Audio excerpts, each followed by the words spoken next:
EPAWA meteorologist Bobby Martins here with your outlook for September 2nd, 2021. We have a brand new sponsor for every Thursday now for the Daily Forecast video sponsorships, and that is North Penn Car Wash in Lansdale, Montgomery County. I have a very nice hat they sent me here. I love the camouflage look. I'm a Army veteran, in case you guys didn't know that. Most of you do.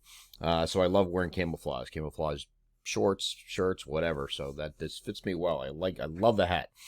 So join the Unlimited Car Wash Club starting at $13.95 per month. It's the only place where weather doesn't matter. You can wash your car as often as you like throughout the month for one low monthly rate.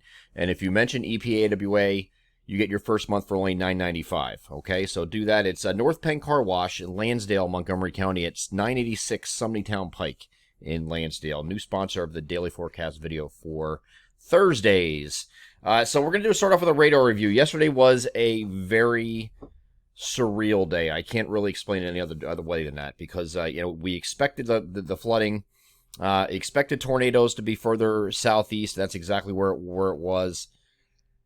Wasn't expecting EF4 tornadoes though. I mean, we had I'm telling you, the one that hit Mullica Hill last night was an EF4. We'll get into that in a second. I don't even have to wait for the survey. I already know what it is.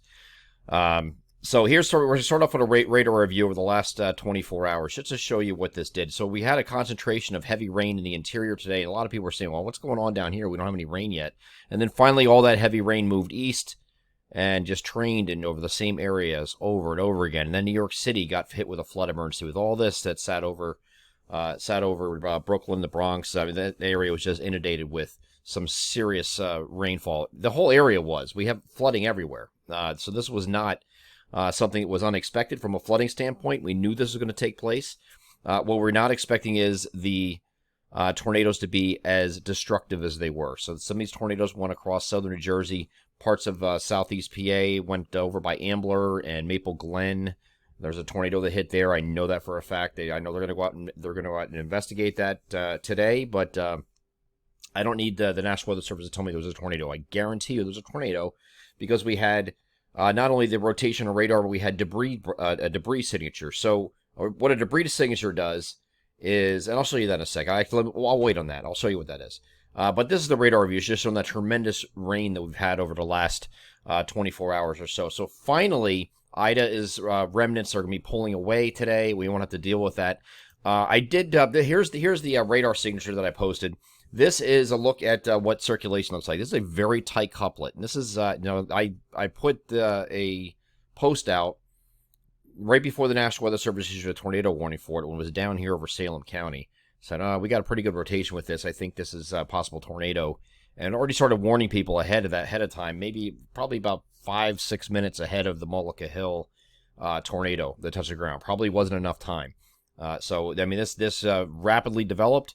And then he had this really seriously strong rotation couplet that I posted here on Twitter to show you what it was once the warning was issued by the National Weather Service. You can see it outlined in red, okay, and where it was heading.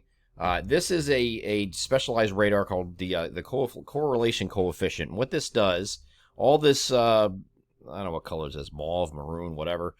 This is just showing what normal rainfall, okay? Black is nothing. That's just the radar. So this is where rain is falling. This area I circled is foreign objects that are being launched into the air that do not belong there, whether that be tree leaves, branches, shingles to a house, pieces of wood, whatever. There's things that are being picked up by this radar. This is a very large area here of debris being thrown up in the air. So we knew that something was serious here once we saw this debris ball. And shortly thereafter, the National Weather Service changed the tornado warning into a particularly dangerous situation, tornado emergency, because they knew, just like I did and anybody else that knows how to look at these, that there was a very large and destructive tornado on the ground. Okay, so that's what was going on.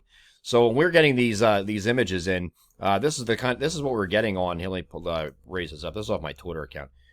Look at this. I mean, is this Kansas? What is this? This is New Jersey. If you're looking at this, you're probably thinking, "What was this? Are we in the Midwest?" This is a very large wedge tornado, and this is in that same general area. Now, this is off in the distance, thankfully, the person that was filming it. but you can see the magnitude and how wide this thing was. It was a large wedge tornado.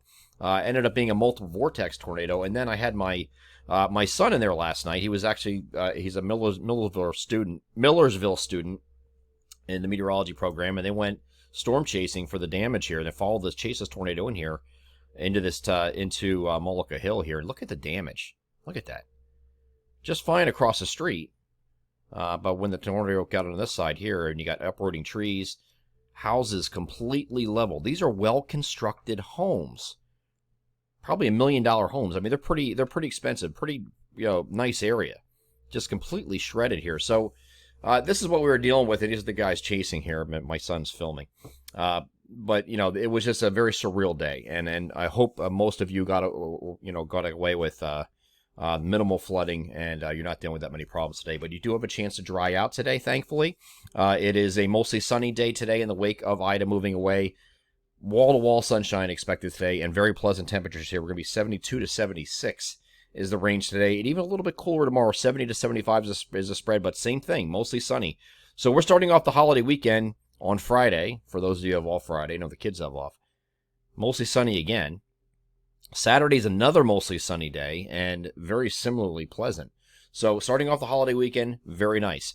Now Sunday is a little iffy, kind of partly to mostly cloudy. There's a cold front moving toward the region that's going to arrive later in the day, so our western areas may get into a shower late in the day. There's a little bit of disagreement here on Sunday of how that plays out. This could be just an earlier deal, like a shower in the morning, and then the rest of the day is fine. Whereas the European model is saying, no, there's going to be nothing in the morning, but you're going to have an isolated or stray shower later in the day. So the long-range NAM is showing showers very early in the morning, and then that moves out, and then you have a nice day after that. So, and the sun comes back out. So, in either scenario, neither scenario is it a washout on Sunday. Okay, so you have a few light showers. It's either going to be in the morning or very late in the day. So that still has to be ironed out what the timing is of that. So we will get back to you on that for your Sunday forecast. But after that, we're back to mostly sunny skies. Excuse me. Back to mostly sunny skies on Tuesday and Wednesday. Next frontal boundary will come at us again on Wednesday. Monday, Tuesday, I should say. Labor Day, Monday, and Tuesday are going to be right around 80 degrees and mostly sunny both those days. Once we get to Wednesday, we're partly cloudy, and then you might have a late day shower with this next frontal boundary coming through the region. So that's it. It looks like a pretty good forecast going into the holiday weekend. I'm not going to take too much of your time up here. I just wanted to discuss yesterday and really touch on that because that was a very surreal day for me. I actually had to get off Twitter yesterday because it was just like an emotionally draining thing. It's, I love the weather. I've been studying it since I loved it since I was a little kid, a little toddler, watching thunderstorms and things like that. And then all the way through the Army. I did weather in the Army. That's how I got my start in meteorology. Then I went to Penn State after that. So I had, and I've been doing this for 25 years now. This is the part of weather that sucks. It really does. Because you love forecasting things, and you love how you're in awe of how the atmosphere works, and you're always challenged, okay, with different scenarios. And you're never going to get it exactly right, but you're going to get pretty close. Yes, we were very close in what we projected, but when we see the aftermath of what happens here, and when it's real life and it hits you, that's when it becomes surreal, and it's just a really, that's the bad side of meteorology. So hopefully we're not dealing with any more of that this summer, because we've had our fill of severe weather, heavy rain, tornadoes. We're done with it, okay? So hopefully that's it. I'm EPAWA meteorologist Bobby Marchus. That is your outlook for September 2nd, 2021. Have a great Thursday.